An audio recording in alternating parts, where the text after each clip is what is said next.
এই হঠাৎ বর্ষণে এবং ডিভিসি এবং গালুডির জল ছাড়ায় আমরা একটু মুশকিলে পড়েছি, জল টল ঢুকে গেছে। এখন রেস্কিউ, রিলিফ আর নজর, এমার্জেন্সি, মানুষ ক্ষতিগ্রস্ত মানুষকে বাঁচানো সম্ভব হচ্ছে আমাদের মুখ্যমন্ত্রী মমতা বন্দ্যোপাধ্যায়ের ডিরেকশন, নীতি এবং আশীর্বাদ। আমি লাস্ট 1.5 মাস ঘুরে বেড়াচ্ছি, আমি তীক্ষ্ণ নজর রেখেছি প্রতিদিন আপনার পাঁশকুড়ার উপরে আর মহিষাদলের।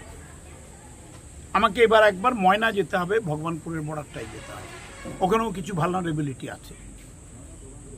এবছর বৃষ্টি রেকর্ড ভেঙে দিয়েছে, একেবারে রেকর্ড ভেঙে দিয়েছে। 2024 সালের জুন মাস 597.06 মিলিমিটার বৃষ্টি হয়েছিল মেদিনীপুর অ্যান্ড এই পুরো জোনটা। এবছর 25 সালের জুন মাস 1126 মিলিমিটার বৃষ্টি হয়েছে। ভাবতে পারছেন কি ভয়ঙ্কর মেঘ ভেঙে জল পড়ছে। উপরওয়ালা কি, প্রকৃতি কি করছেন বুঝতেই পারছি না। আর প্রকৃতিকে তো আমরা দড়ি দিয়ে বেঁধে রাখতে পারবো না। তার মাঝখানে গালুড়ি দিকে জল ছাড়ছে, সুবর্ণরেখা ফুলে উঠেছে, বাঁধ ভাঙছে, ঘর ডোবাচ্ছে, তার সঙ্গে কংসাবতী জুড়ে গেছে। আর এইদিকে পাঞ্চেত তেনুঘাট, পাঞ্চেত মাইথন কম্বাইন্ড দুর্গাপুর ব্যারেজ আজকেও 49,000 ছেড়েছে। আমরা প্রতিদিন ইমেল দিয়ে অ্যালার্ট করছি, আমাদের সচিব কথা বলছেন, জানাচ্ছেন। মুখ্যমন্ত্রী 10টা চিঠি দিয়েছেন, 4 বার প্রধানমন্ত্রীকে বলেছেন। কাকস্য পরিবেদন।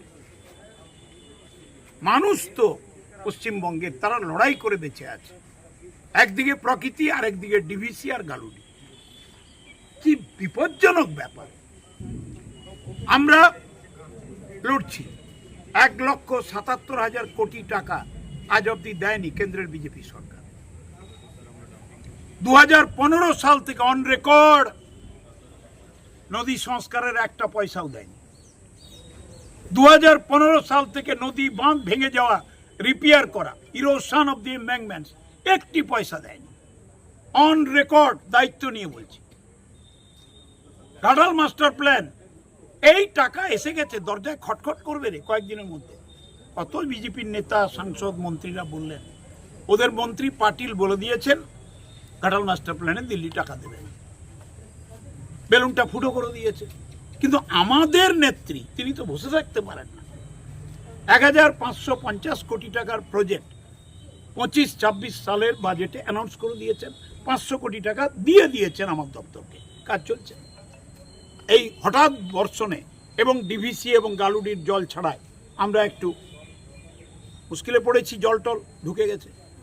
এখন রেস্কিউ, রিলিফ আর নজর, এমার্জেন্সি, মানুষ ক্ষতিগ্রস্ত মানুষকে বাঁচানো, তাদের খাদ্য, তাদের ওষুধ, তাদের পানীয় জল, এসবটা দেখা। আমি বিডিও সাহেবের সঙ্গে কথা বললাম, এডিএম জেনারেল সাহেব ছিলেন, এসপি ছিলেন। স্যার, আমরা যথেষ্ট স্টক আমরা রেখেছি।